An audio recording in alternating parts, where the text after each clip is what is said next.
Hey, what's up, everybody? Blood Moon FT here. And I wouldn't say I have a weak heart, rather, my strong heart has a big weakness. Today, we're going to be talking about a little something different than what I usually would. It's definitely more of a more personal topic, and one that's close to my heart, pun intended. Um, we are coming up on about the 10-year anniversary of my journey with SVT. So for those who don't know, SVT is supraventricular tachycardia. I have it pulled up here on Google as well. We're going to be talking about it.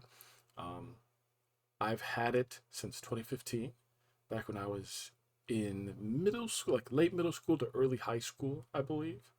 Um, or it's probably been a little bit longer than that, but that's as far as I can remember it.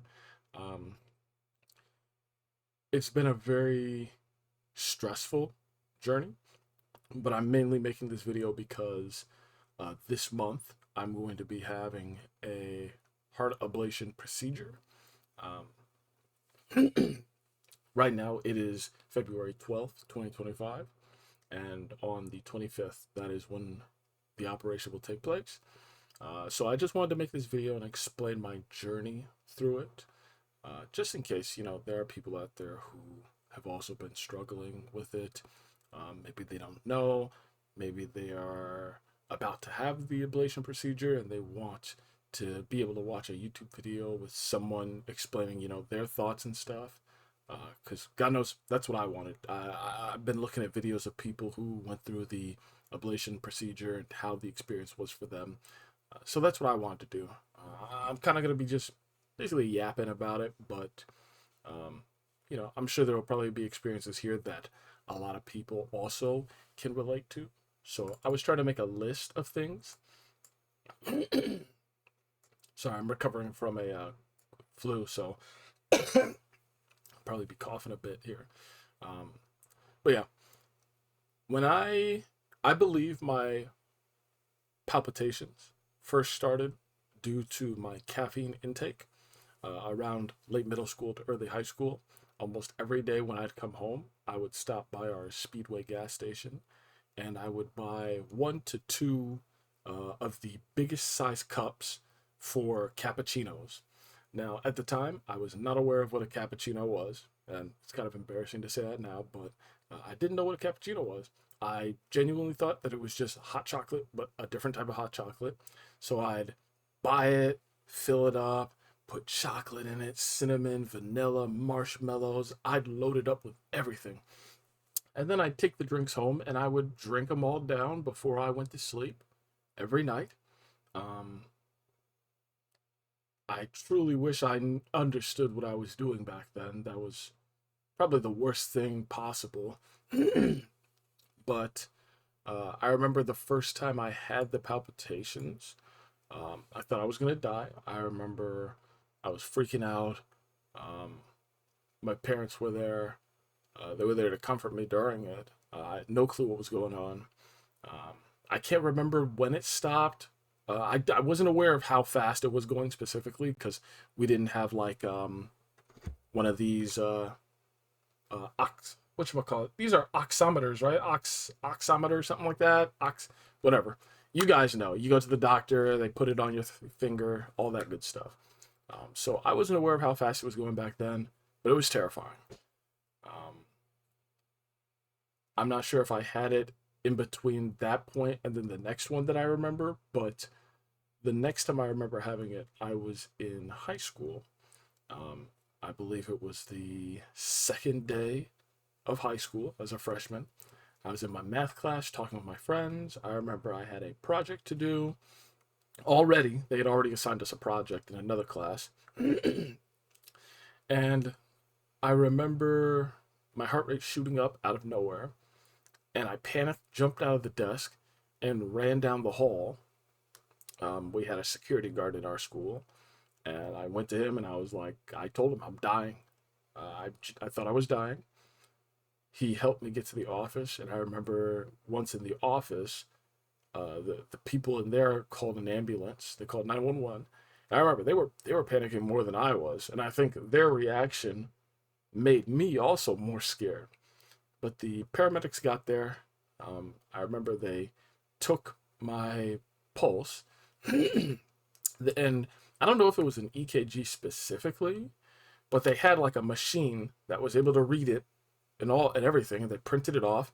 Uh, I remember they showed me it. I don't know why they thought that was a good idea, but they were like, "Hey, here's your pulse, man. It's super super high," as if I couldn't tell already. So I remember that they got me in the ambulance. They took me to the hospital. I believe I converted while I was in the ambulance, but that was a whole experience.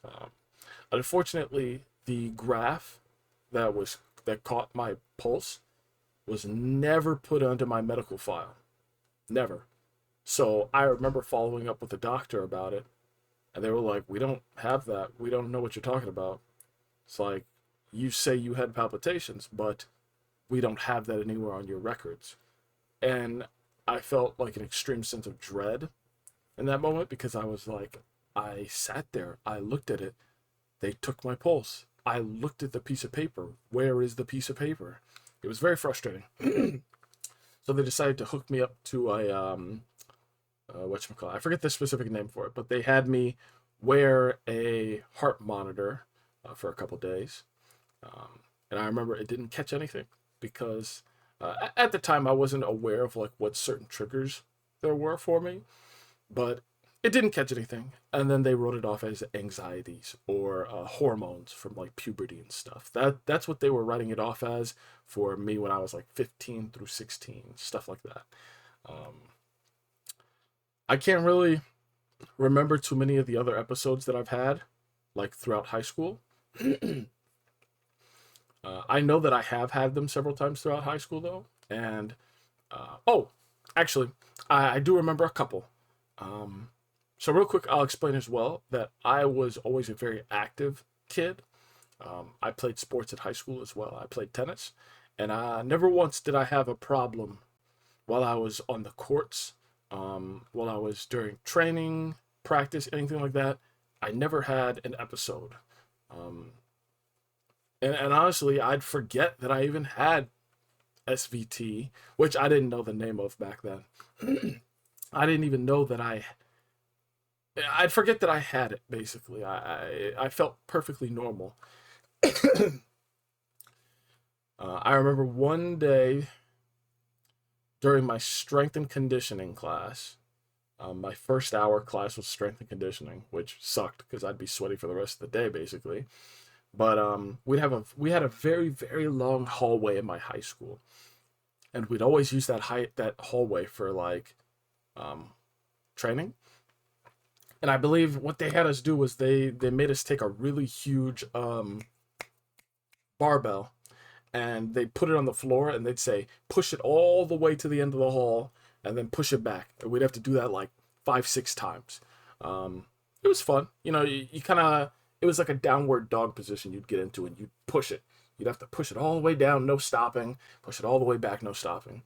And I remember one time when I was pushing it, I triggered my palpitations during that. Um, it's definitely one of the most memorable because I thought I was gonna die. Um, and I straight up had a hallucination where I saw a pale woman in all black down the hall. That person was not there, but I saw it. I know what I saw, and it freaked me out. I rushed to our locker room, went to the showers, and by that point, I had already learned some techniques to stop it. Typically, Valsalva maneuver would help me, where you bear down super hard, but cold water was the most effective for me at the time. So I went to the showers, turned that water on blast as cold as I could. I didn't even take off my clothes or anything. I just sat under it. I sat there, just sat there, let the water rain down on me. Um, it eventually worked, and it stopped, but that was definitely one of the more memorable ones that I've had. Um, let's see. And again, at this point, I wasn't aware of like how, what my BPM was during it. I didn't know. Um, but yeah, fast forward a bit. Oh, there was also another one that was really sad. I told my friends about it just in case, like, hey, if we're talking and I freak out and like run somewhere else, I just need to calm down because I'm having palpitations. And I remember one time I had it while I was with my friends, and all I could do was go to the bathroom to try to calm down. So I went to our bathroom, and I sat on the floor and tried to meditate, but I was like freaking out. Um, so here I am having a panic attack in a bathroom stall, sitting on the floor. And I remember they put their cameras down and recorded me during it, and that was really unfortunate. I was pissed. After I was able to calm it down, I told them, delete it. They wouldn't delete it. Um, I did the foolish thing and went to the office and told the teachers. Obviously, they couldn't do anything, but they made a big deal about it, and that made things worse. Um, I actually still have the picture, like on my Google Drive, because way back then, like I had a Nokia. I remember they sent it to like our Kick group chat. It was unfortunate. That kind of thing's not something you ever want to deal with. I trusted my friends with that information, but I don't think they understood the severity of it. So I don't blame them. It's high school teenagers. They're going to be scumbags. It is what it is. Um, let's see. Jump fast forward to college. Um, I remember that was when things started to get a little more rough. So Valsalva maneuver stopped working for me. Cold water was still effective, but I'd have to put my head under the sink. The cold water would have to run on my head for so long that like I'd get chills and my head would feel numb. Um, Basically, it became way, way harder to stop it, and also the triggers were way more random. Now, mind you, over the course of these years, um, I did as much as I could to try to figure out what caused it. Obviously, um, so the first thing I did was go cold turkey with caffeine. There would be several months I'd go without consuming any type of caffeine at all. I would watch everything. I'd be very, very vigilant. Um, and then palpitations would start during that diet. And I'd be like, okay, maybe it's not caffeine. So then I'd take periods where I would consume caffeine a little more, liberally. I wouldn't go crazy or anything, but I would, have some chocolate or something like that.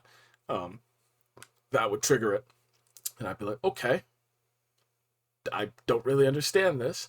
There would be points where I'd be lying in my bed. I'd wake up in the morning. On my back, I'd go on my phone, start trying to play a game on my phone. It would start. I'd be like, okay, I'm not sure what that was about. Okay. Um, and then there are also times where gas would start it. I'd have to burp. I'd feel that rumbling in my chest. I'd try to burp, and it would start it. It was very strange, very random. I didn't understand what was happening. Um, but it's funny because I learned so much about the heart, especially my own, um, just by trying to experiment and like doing research. Because remember, this is the culmination of just 10 years of me like trying to look up what's happening to me. Um, One thing that I know for certain, if I ever drink Pepsi or Mountain Dew, I could take 3 sips and then it would start. So I haven't had Pepsi or Mountain Dew in probably 6 years. So at least, my testing yielded results. I am aware that no matter what, that is going to cause it. But then at one point, it began, uh, basically, it was so random. And I was like, if it's just going to happen regardless, I'm just going to eat what I want, eat how I want, drink what I want, how I want. Um, and I ended up getting hooked on energy drinks. This is an important part. So, first, I had a Red Bull, a singular Red Bull. Um, it was around the beginning of college. I'd ordered my books off Chegg, and in the box of my books, they gave me a free Red Bull. Um, and up to that point, I'd never had an energy drink before. But I was like, oh, okay, why not? I'll try it. Loved the taste. It was really nice. So I started buying them. And then at one point I was like, this is too weak. Red Bulls became too weak for me. So I started drinking, whatchamacallit, Bang Energy. That's what I jumped to. That crap was so strong. And also, I'll explain as well that I never had palpitations during this time when I was drinking Red Bull and Bang. It didn't trigger anything, so I thought I was fine. But then I ended up landing on Monster. Monster is what I ended up drinking pretty much consistently. I'd buy a big case and I'd at least have... At first I started off very conservatively because I was worried. I'd drink maybe one every 3 days. But then I got to the point where I was comfortable. And I'd drink one every day. And then I got very comfortable because no palpitations were happening. And then I'd drink 2 a day. One in the morning and one around maybe 7, 8 p.m. Because I'd go to sleep at like 12 anyways. I didn't have problems. It didn't cause palpitations. I was perfectly fine. Obviously, it wasn't healthy for me, and I regret drinking it. The taste was just great, though. If you drink Monsters, you know. I'd always drink the original Monster. I just love that apple flavor. It's just something I can't find anywhere else. But, yeah, that was a core part. I wish I didn't do that. Don't drink it. If you have palpitations at all, just don't. Please don't. Please don't. Watch out for the caffeine. But yes, throughout, from when it first started up until around college, they'd always just say it was anxiety. Anxiety. There's nothing we can do for you. It's anxiety. At this point, I basically self-diagnosed myself with, I thought I just had ventricular tachycardia. I'd already landed on that term on my own. But the whole problem was that they couldn't catch it. They would never be able to catch it, even when it happened, because for the most part, when it happened, I was able to stop it within 20 minutes or so. There was no reason to rush out to the hospital, because I could end it fairly quickly. But now we're getting into the more recent stuff. Keep in mind, there's probably a lot of stuff that I've left out. It's not really something that I can just recall right now. If I sat down and wrote about it, I could recall a lot more of the events, because I keep a log whenever I have palpitations, and it's on my phone. Let's see. So one of them from 2020, I leaned over and reached out to pick up a screw off the floor, and it started it. June 2020, I did a squat quickly to pick up some clothes off the floor. That started it. Again, 2020, June, I was sitting in my chair right here watching YouTube. I felt bloated and gassy, and the palpitations triggered for about 4 seconds. I panicked, held my breath real quick, and it stopped very quickly. So this is what I figured out that gas can cause it for me. 2024, yeah, there's a big jump. Mind you, whenever I have like very short episodes, I don't really write them down. I feel like it's kind of pointless. But whenever I have, an actual episode, I will write it down. 2024, I was angry. I was yelling at someone, and then it started. One happened while I was at work for 30 minutes. That was a very scary one, but I was able to stop it, thankfully. And then here comes where basically this story is reaching its peak now. So, on my birthday last year, October 11th, 2024, I was sitting here at my desk and I drank A&W root beer to celebrate. I had gas and I needed to burp, and instead palpitations started. This lasted for about 30 minutes. And it was one of the scarier endings, like when it converted back to normal, because whenever it's about to stop for me, like, I still feel the palpitations, but it's like, it's somewhat slower. And right when it converted, it beat really, really hard. Because normally when I convert, it feels like my heart stops for maybe a second or two. It stops. I'm like, oh, and then it's the normal sinus rhythm again. For this one, it was slowing down, but it got harder and harder and harder and harder, and then stopped and went to sinus. It was very scary. That one freaked me out. Fast forward a month later, so this is November 10th, and you'll see a pattern here. It was 9:30 a.m. And mind you, this was the worst palpitation episode I've ever had in my life, easily. Um, 9:30. I was getting ready to go to work. I was sitting down in the chair at the dining room table, talking with my dad, and mind you, this was a terrible coincidence because I do not believe this triggered it, but it's unfortunate. It was just a super unfortunate incident. I stood up suddenly. I had my backpack on, all my equipment. I think my clothing was too tight. My belt was on too tight around my waist. And I had my heavy backpack on. I stood up quickly, and it started. I believe that is what triggered it. Unfortunately, earlier in that morning, probably 2 hours prior, I had a Monster energy drink. One Monster. I do not believe the Monster triggered it specifically. I believe it was my sudden movement that triggered it. But anyways, it started up. I tried to calm down. I was moving around, water on my head, sat on the toilet, tried to bear down Valsalva. Nothing was working. Come around, let's see here, 10:30. So it lasted an hour. And then I was like, I gotta go to the emergency room. I have to. By this point, I had already been prescribed beta blockers years prior. I had two-year expired beta blockers, and I had never used them, which is interesting because they never diagnosed me with anything before that day, and they still gave me beta blockers, which I'm thankful for. But at that point, I was like, hey, Mom, can you grab the beta blockers for me?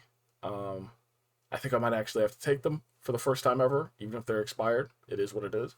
I remember sitting there at the table. I felt my chest getting tighter. So, I was starting to get stressed out. One of the things that normally happens when I have palpitations is I get pins and needles. I get a cold, numb feeling in like my hands and feet as well. I get dizzy. I always have to sit down. And then afterwards, I have to go to sleep. I have to take a nap. I'm so exhausted physically. Also, I forgot to mention as well, by that point, my cardiologist had recommended that I get an Apple Watch so I can track my pulse. So I had done that. So at that point, I have a long record of being able to capture the palpitations on there. But even still, I didn't have a diagnosis yet. So I'm sitting there. Whenever palpitations start, I start the EKG on my watch. Typically, my palpitations would get up to about 170, 180. Which, all things considered, it could be a lot higher. I'm very fortunate that it is so low, all things considered. But during this one, my heart rate was peaking at about 190 beats per minute. I remember she gave me the beta blockers. I took it, rushed into a car. We went to Ready Care first because, above all else, I wanted to get it captured before the episode stopped. I was like, this is it. It's been going on for an hour now. I think we can try to get this caught. We go to a Ready Care. They say, no, we don't have the equipment. Go to like a urgent care. It's a different type of emergency room. It's not the actual hospital, but it is still an emergency room. So on the way to the second place, when they turned us away, I definitely thought that was it for me. My arms locked up, and I was like sitting there, and I felt like my stomach was just twisted. It felt like someone grabbed it and was just mixing it up. My chest felt tight. My temples felt like they were being like squished. All I could really do was just sit there and just try to keep my eyes open. I never passed out, which is good. I think that gave me a bit of peace of mind. because I was like, no matter how bad it feels, no matter how much pain I'm in, I'm not passing out. I'm not actually dying. Nothing's happening. It's just extremely painful. So we get there. I get wheelchaired in. They took their time getting, wheeling me back there. So I'm sitting there looking like I'm paralyzed in a wheelchair. Um, and after a while, I started to be able to move my hands again. It was kind of like a roller coaster ride. It went up. At my peak, I could not move at all. Then it came back down a little bit. The palpitations were still going, but I could move a little bit. They got me hooked up in the room, and I remember they were able to finally catch it on an EKG. I was talking with my doctor, and I believe my beta blockers kicked in at that point because I converted. But I didn't even realize I had converted. I was just talking with her, chilling, and then I converted. And I was like, oh, sick, awesome. She was like, yeah, you converted. So they still kept me there for about 7 hours. They gave me the saline and the IV, had me sitting there relaxing, running tests and stuff. But the worst one was over. And I say here, it lasted for about an hour and a half to 2 hours. It was from 9:30 and it ended around 11. So definitely the worst one I've ever had in my life. Painful, terrifying. But by this point, I've already hit the point mentally where if it kills me, it is what it is. Because I'd have had it for so many years. It's not really something that freaks me out too much anymore. But that episode in particular freaked me out because my body had never reacted like that before. It had never gone on for that long. When I first started having palpitations, when it would happen, I'd sit there, I'd be terrified, and I'd pray to every god. I don't really consider myself a religious person, but I'd pray to every god possible to end the palpitations. But now, if it happens, whatever happens, happens. It is what it is. So, let's see here. About 1 month later, again. Or sorry, no. On the 17th of November, 7 days after, I had some minor flutters. When I was at work, I didn't eat anything all day, and I had acid reflux. And I tried to burp, but I had palpitations for about 3 seconds. I held my breath and pushed out the burp, and then they stopped. So that was cool. But yeah, it was just a very small event. The next, let's see. Oh yeah, the next one, December 1st. I was getting ready for work again. I had all my, whatchamacallit?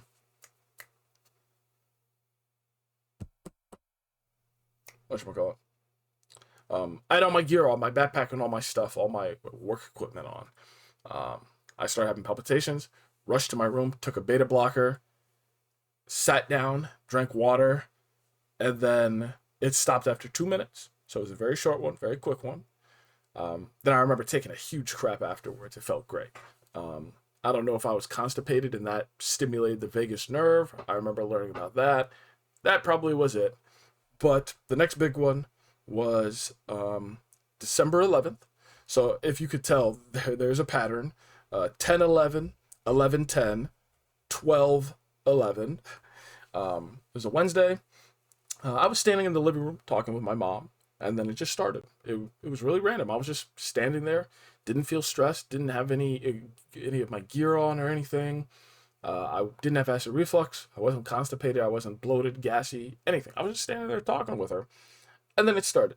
So I took a beta blocker immediately, and then we rushed out to the emergency care place. When they got me on the table to start the EKG, I converted, which was really unfortunate because I wish they could have caught it the second time there. But I told them, I was like, oh, I converted. And the guy was like, well, you're already going to get charged for this, so you might as well just go through with everything. And I was like, yeah, I guess so. Let's do it. So I went through there. They kept me there from, let's see, I went there at 2:30. I went there at 2 p.m. and then I ended up leaving around 4:30. And what was kind of funny was, while I was there, the doctor, the same one who diagnosed me with SVT, I forgot to mention this, on the November visit, the worst one ever, the doctor who I was talking with who saw me convert, she was the one who gave me the diagnosis. Finally, I finally had the diagnosis. It felt unreal to look at the piece of paper afterwards and see the SVT diagnosis. That's what it was. That's what I had already self-diagnosed myself with years prior. But I finally had it officially. And I could finally start taking the steps to cure it. But yeah, I was laying up in there, just chilling, like, oh my God, here goes another day gone. And then she came in. She was like, oh, hey, I saw your name. I see you back here again. And I was like, yeah. Like, dang, back to back. Like, I wish I could meet you under better circumstances, doctor. But I made sure to thank her for the diagnosis. Because after that November episode, I had set up an appointment to meet with my cardiologist. I don't think I had met with them yet by this point, but shortly after this December incident, I met my cardiologist. He looked at the thing. It was finally in my system, my records. He was like, yep, this is SVT, 100%. Let's get you started with fixing it. So by this point, the idea of an ablation was something I was already aware of for several years. I knew that I could either use medication or surgery. But at this point, I was fully set on doing the ablation mentally. I think the anguish caused by worrying about when the palpitations will start up is far greater than worrying about, having a catheter put in my heart and, killing tissue. But yeah, mostly, if anything, it was for my parents because they were the ones a lot more scared, a lot more worried about it. And I try to tell them, if I go on the table and I die somehow, even though it's a very high success rate, very minimally invasive, if I somehow manage to die, then, it was just time. It is what it is. I'll be, drugged anyway, so it's not like I'll really be suffering, But yeah, so I'll talk about the process real quick with moving up to that point. First things first, they called me in for an echocardiogram.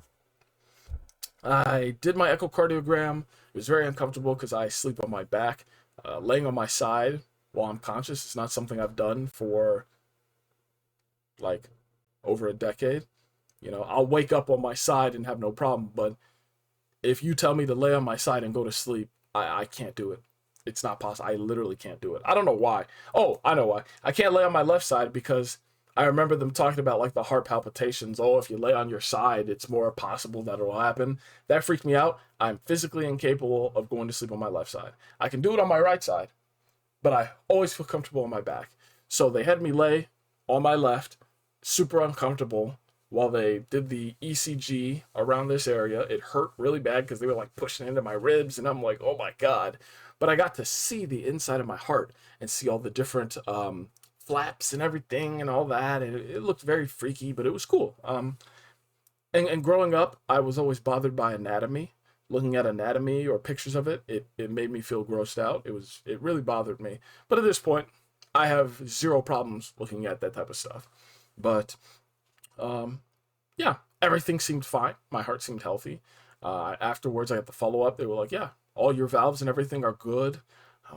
Nice, healthy, and strong. I was like, okay, cool. Next week, I go in for the stress echo. They have me run on the treadmill.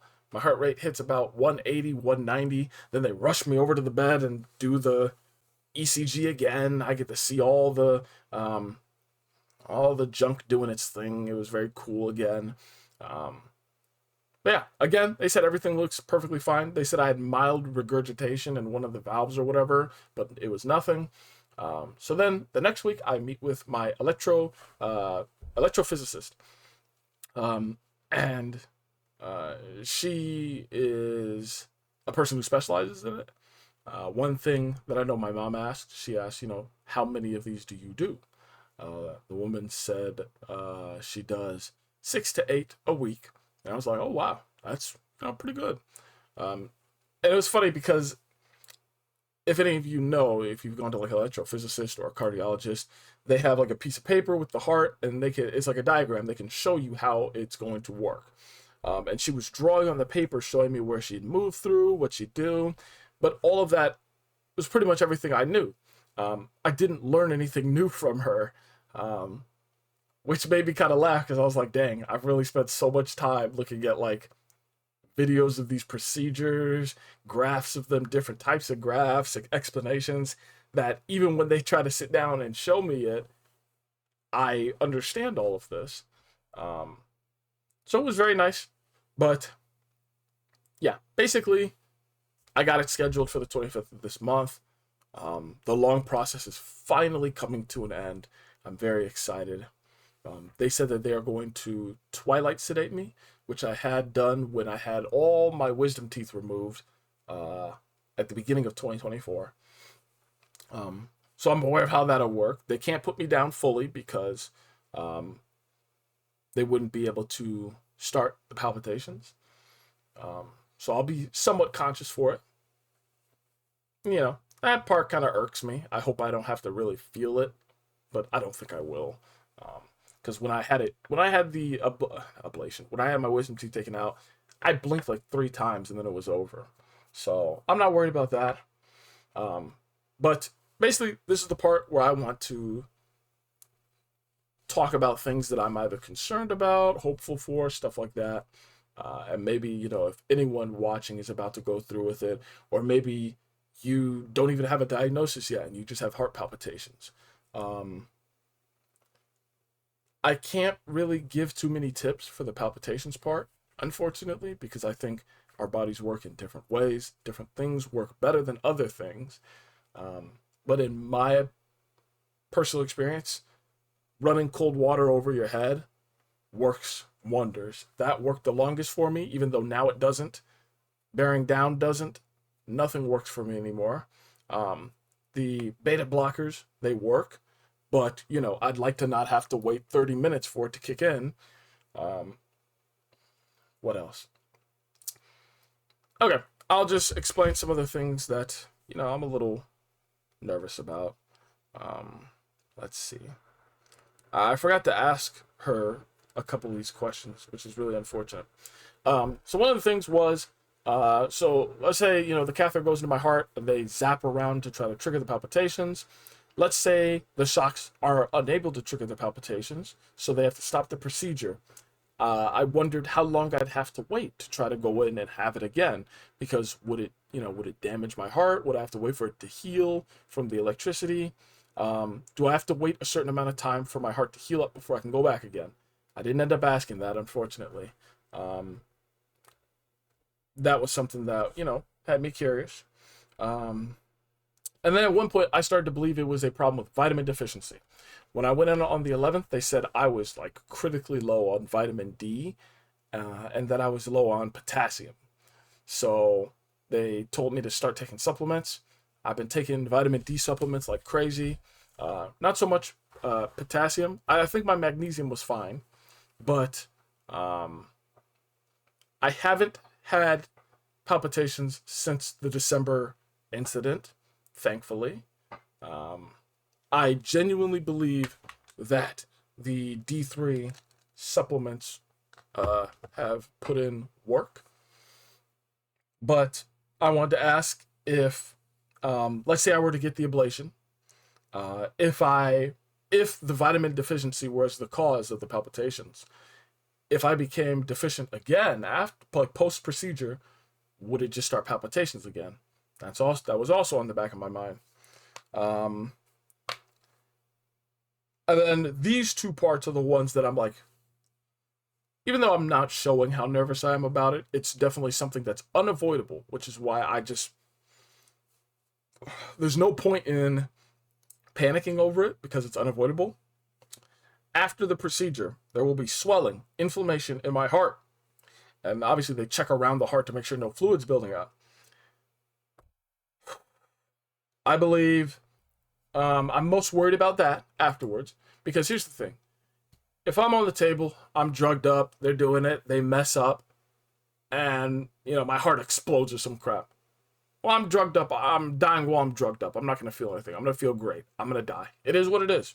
It'll be over. No big deal. I have no problem mentally with that. I have no problem going down for surgery, because once I get drugged up, even if I die, it's not going to suck, But keep in mind, I don't want to make anyone panic. Just know it's going to be safe. It has such a high success rate. It would really be a nightmare scenario for something to go wrong.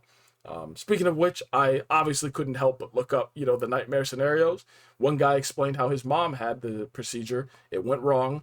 They zapped too many times in too many spots, and now she needs a pacemaker for life. I'd like to not have a pacemaker, but if I end up having to have a pacemaker because she zaps around too much, it is what it is. That'd be unfortunate, but it is what it is. There's nothing I can do about it. It's not the end of the world, but it's definitely going to be inconvenient. I lost my train of thought. Oh, yeah. I'm not too bothered by the idea of just dying on the table, but what does bother me is the procedure going well. They send me home the same day because it's outpatient, and then I'm sitting at home on my computer here, and then all of a sudden, because of the swelling catching up to me, my heart swells up and I have a heart attack or something, or, fluid does end up building up around my heart afterwards, and then I die from that. That would suck, because I'm going to be conscious and it's going to be painful. And I think a painful death is the worst thing ever. I don't think the idea of dying is bothersome. I've been desensitized to it after having all these episodes for over 10 years now. The idea of dying does not bother me, but it is how you die. And I'd like to not die painfully, if that makes sense. There's a big difference, in my opinion. I think if I can't feel anything and I'm in la la land and I'm all loopy from drugs, and then I just, kick it, whatever, no big deal.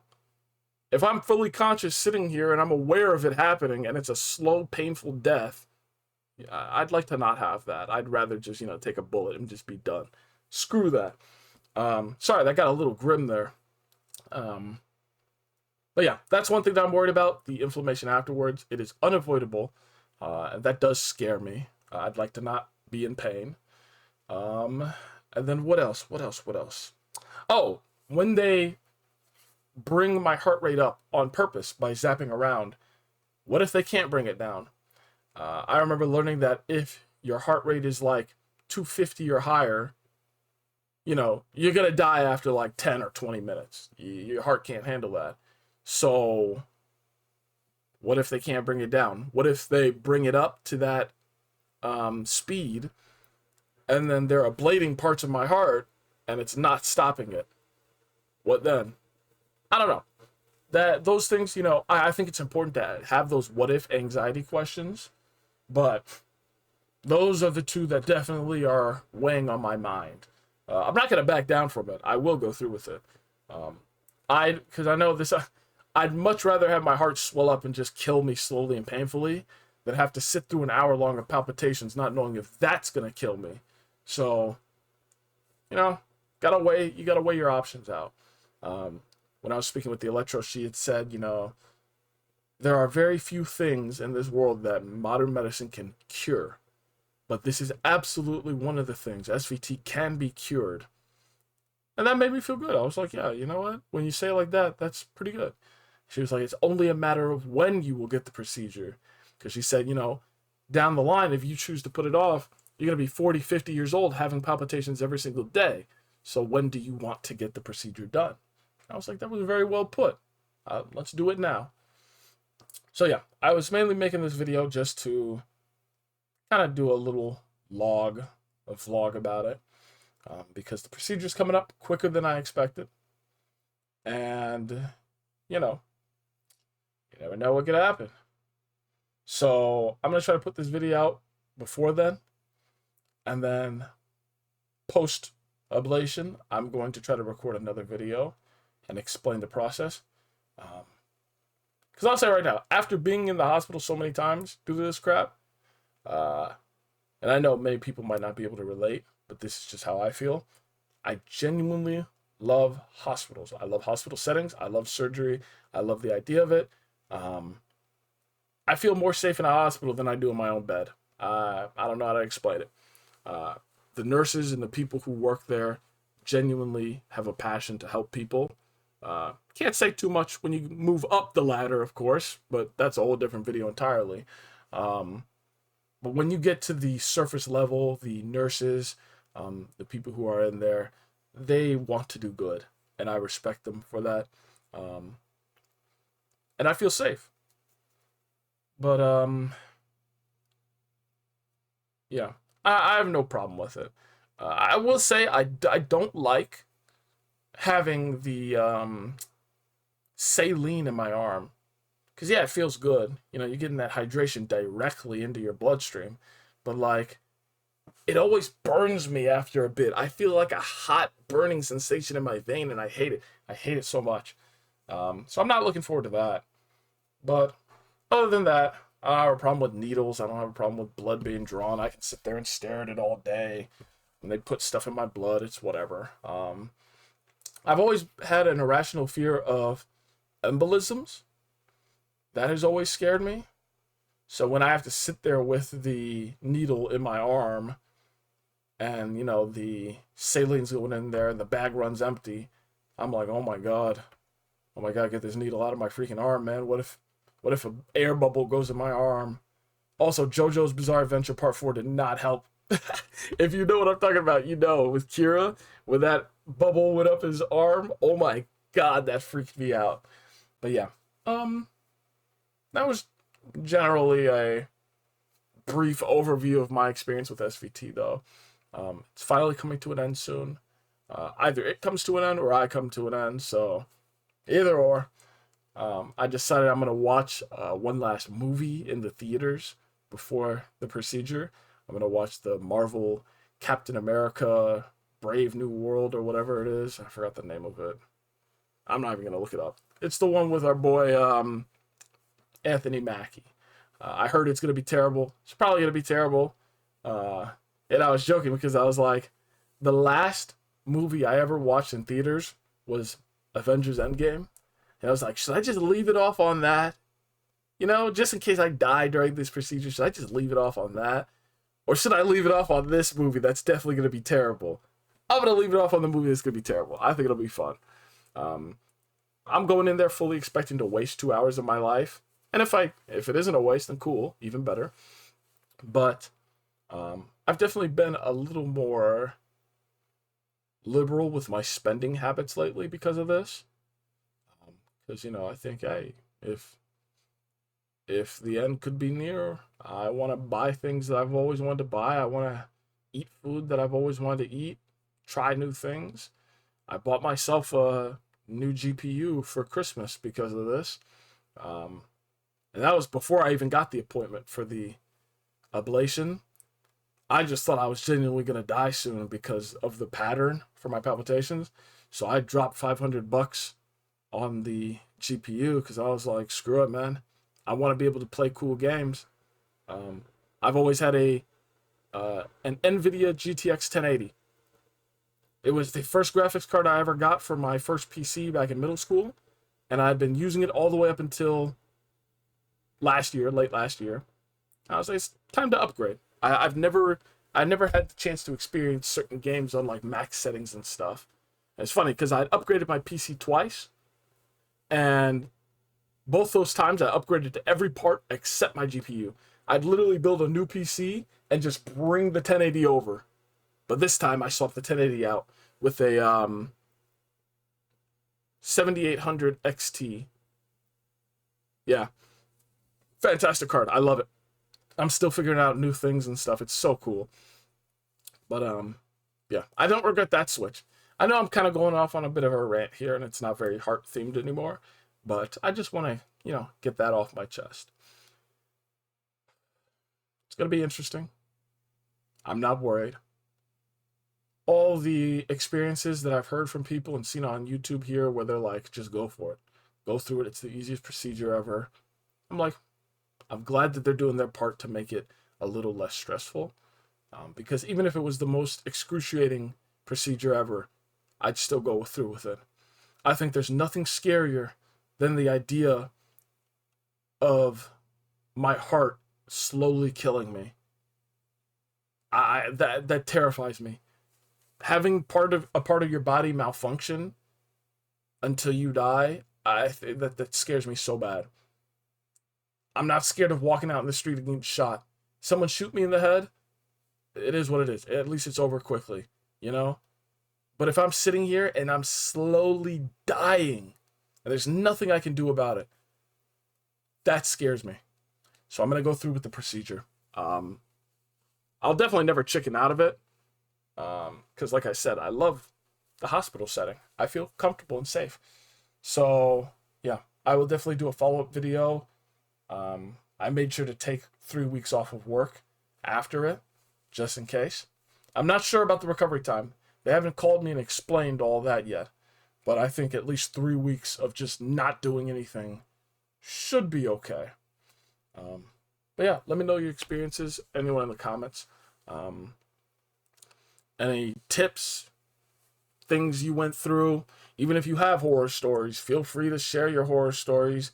I'm not the type of person who's going to say, hey, don't share that negative experience you had for that procedure. You know, you might scare people. I think it's important to know the risks, because there's risks with everything. The same way there's a risk that, you know, they could nick something in my heart and kill me, you know, I take that risk walking outside every day. Someone could hit me with a car or shoot me dead, you know? We take a risk in everything we do. And I think knowing it, being well informed, and making an informed decision, especially with the help of other people, is good. I think it's good. Stay informed. So let me know what you think. Let's see, is there anything else? Anything else I want to mention before the end? Sorry, I don't really have like a script or anything for this. I was going to be a little more unique with the recording. Originally, I planned on doing it where I'd talk about different things every day, and then I'd merge all the videos together the night before, and then upload it, but I'm not going to do that. But yeah. I hope you guys enjoyed this video. It's definitely a lot different than usual. I didn't even do anything with this page here that I have up for SVT. Sorry, I kind of planned on doing something, but I don't really know what I would have done. If you have SVT, you likely already know about all this stuff with the heart. It's just funny to think that, you know, this used to freak me out when I was younger. I could not look at this stuff. But now it's all I can look at lately to, you know, keep myself sane. But yeah. Thanks to everyone who tuned in. I hope you enjoyed the video. The next time you see an update for this specifically is going to be post-procedure. I was going to say the next time you see me in general, but I'll probably record a YouTube video about, like, you know, anime reactions and stuff before then, because that's what my channel is, if you couldn't tell. But yeah, thank you so much to everyone who tuned in. Thank you for listening to my journey, my decade-long journey with SVT. And I hope it comes to a peaceful conclusion soon. Take it easy.